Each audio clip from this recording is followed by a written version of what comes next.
Dr. Damla is a postdoc at the University of Utah. She's working under supervision of Dr. Divya. And the title of her presentation is Population Mobility in the Wake of COVID-19 in the US Northeast region. Dr. Damla, please go ahead. And after her presentation, we will proceed to the session of questions and responses. Thank you so much. Thank you, everyone, for inviting me. I'm so pleased to be here with you all. Thank you. So, yeah, I will share my screen. Thanks for the introduction. I am Damla Kuru. I'm a postdoctoral researcher at the University of Utah in the Department of City and Metropolitan Planning, working with Divya Chandrasekhar. And I have been doing research on how climate change is impacting our urban communities and how planning can help affected communities to address those changes. And I have been studying specifically relocations, community relocations, and looking at both sending and receiving communities in different regions of US, such as Florida, Southeast, and Northeast, Caribbean, specifically Puerto Rico, and West. And yeah, today I'll be talking about receiving communities. This is sort of a less explored or, well, neglected, I would say, part of climate-induced relocation research in general. And it's a project that I've been working with. It's currently under review. It's a paper currently under review, and I have been working on this with my co-authors from University of Massachusetts Amherst, and which this paper explores what impacts we can expect from climate migration by looking specifically at COVID era migrations in Northeast as a proxy, basically. So while environmental driven migration is not a new concept, in fact, it's probably as old as humanity itself. People have been moving driven by environmental conditions. And the reason have been talking about this more and more is because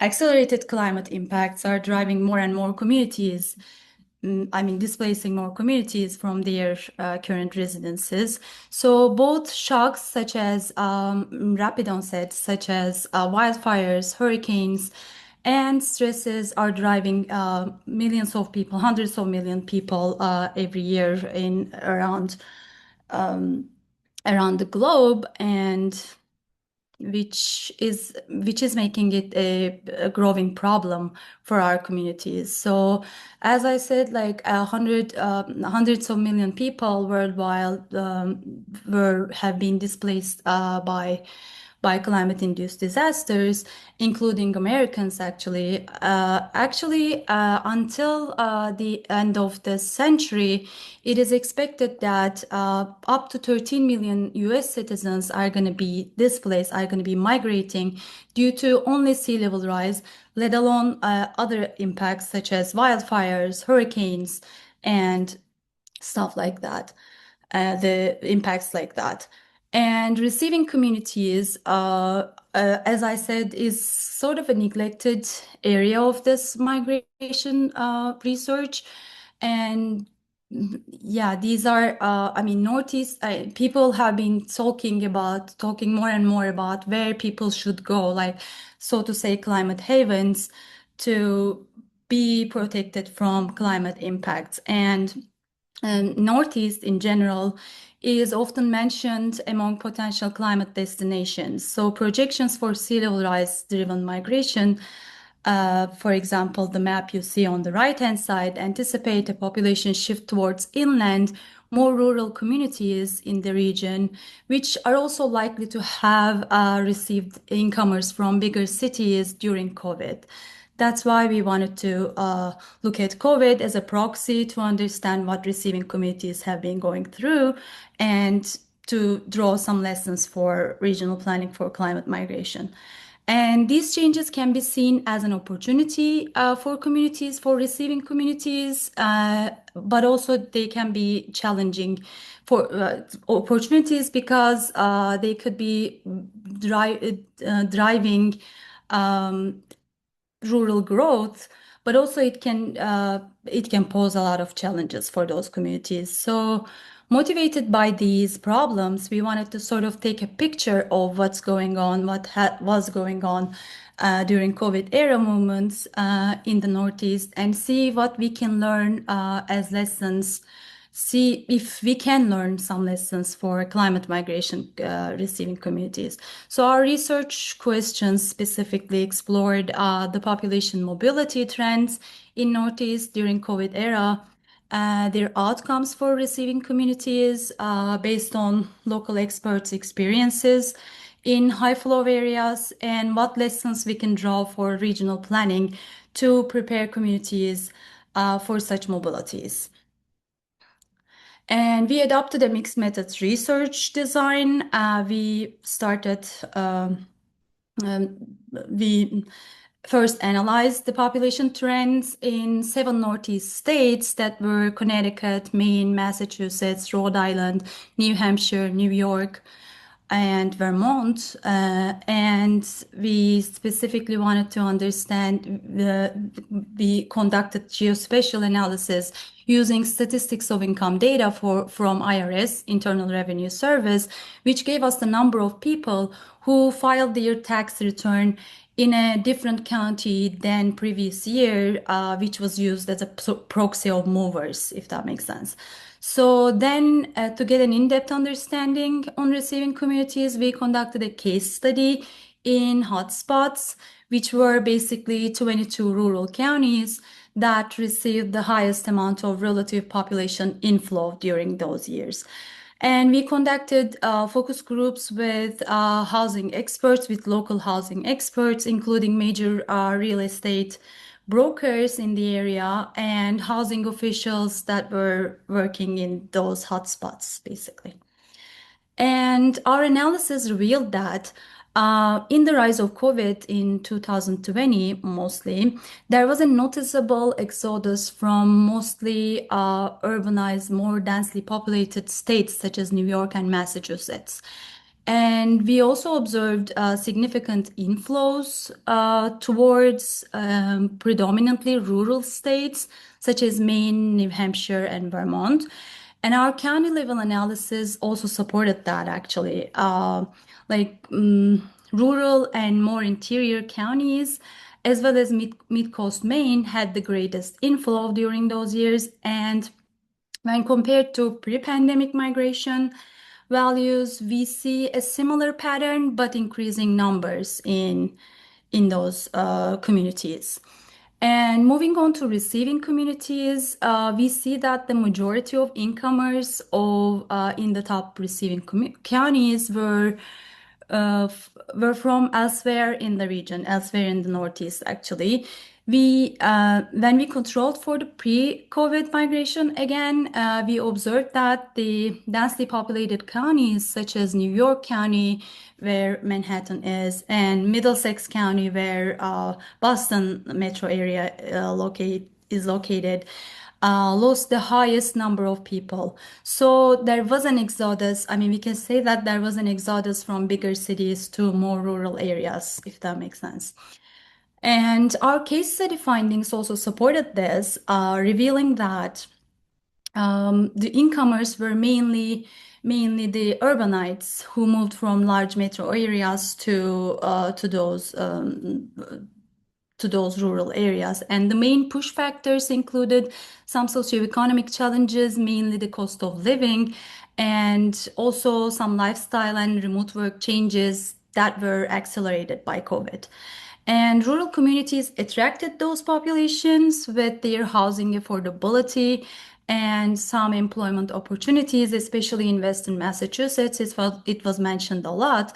And natural amenities and quality of social infrastructure. And there were also mentions of familial and friendship ties. And But these movements also created high pressure on those receiving communities that were mainly small towns that were flooded by urbanites. And the experts reported that the already limited housing stock could not keep up with the increasing demand, and which was driving the housing prices really high in the area. And locals who are usually doing financing for buying a house could not compete with the newcomers who were typically more on the wealthier side and were buying cash basically. And affordable housing was also very limited in the area. Rental market was very limited, and seasonal houses and short-term rentals were making this problem even worse, actually. And construction is also very limited in the area because of the strict codes, as they mentioned, and lack of labor, which goes back to lack of affordability of housing, actually. Like people, I mean, low-income people, constructors, and yeah, people who could help with construction could not afford to live in the area because they could not simply find an affordable place to live. So again, infrastructure was very overwhelmed, as they said. Physical and infrastructure, both physical infrastructure and social services were overburdened. Um, and our discussions were actually right after the floods that severely impacted some areas in Northeast in July 2023. So it was commonly brought up that the communities were not basically built to take influxes or even deal with the current population in a resilient way. It was mentioned a lot, actually. So, socioeconomic challenges, which were basically the disproportionate impacts on low-income populations. Low-income populations were disproportionately impacted. Those who already had less resources to cope with those changes were facing displacement, gentrification, and homelessness. They were mentioning a lot about like increasing homelessness in those smaller communities, which was not the case before those influxes. And usually these low-income populations who have less resources end up in the most vulnerable places that happen to be the most affordable. So these are the disproportionate impacts on lower income populations in general. So when coming to like lessons for regional planning, we also ask questions about how would you recommend your local authorities to deal with those changes. And the experts underlined the key role of regional planning, specifically in helping receiving communities achieve desirable and sustainable outcomes of such movements. Because rural communities tend to have limited planning capacity and resources, these larger scale problems like climate migration would require collective efforts from various levels of governments and also from various stakeholders. So our participants shared the need for uh, first addressing the existing issues such as housing affordability and limited and poor infrastructure in their communities, while also starting to think about pulse and slower movements driven by environmental change. They were recommending to take it onto planning agenda basically to start the discussion at least. And for that, collaboration and community planning was reported to be crucial to build trust with those communities and act together, because it was also mentioned that a lot of communities were skeptical or were rejecting to receive migration, even though some claim that they need more population to keep things going on. And experts also recommended planners to consider proactive planning at local and regional levels, and act in a timely manner to monitor and act when needed. So, I mean, demand may not be there yet, but starting these conversations, at least in our plans, would make those communities to prepare ahead and just not caught in action, not get caught in action, actually. So yeah, in conclusion, in the wake of COVID, we saw that the urbanites moved to rural areas, being motivated by socioeconomic factors and lifestyle changes. These movements overburdened the communities' housing infrastructure and exacerbated pre-existing inequalities in those communities.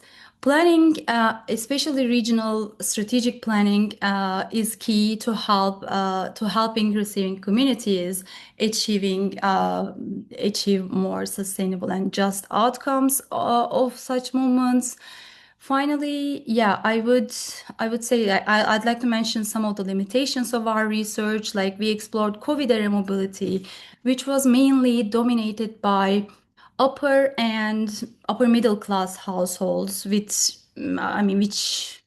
had a higher ability to move, basically, because if you if you are well off, you have more resources to move wherever you like, right? So further research on more diverse populations in different cases would help better understand the impacts on receiving communities.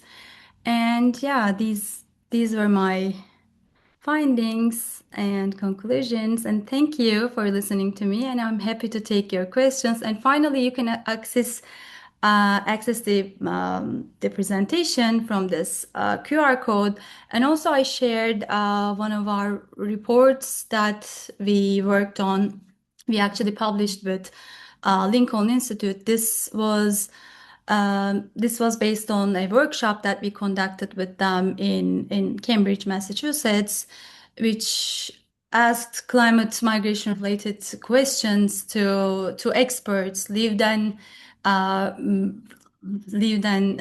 research expert. I lived experts and research experts. Basically, we convened there and just held a workshop, which was really informative, and you can find the findings of that workshop in this report. So, well, thank you. Uh, Thank you very much, Damla. And if there are not any more questions, we can uh, wrap up the meeting here. And thank you everyone for joining this meeting.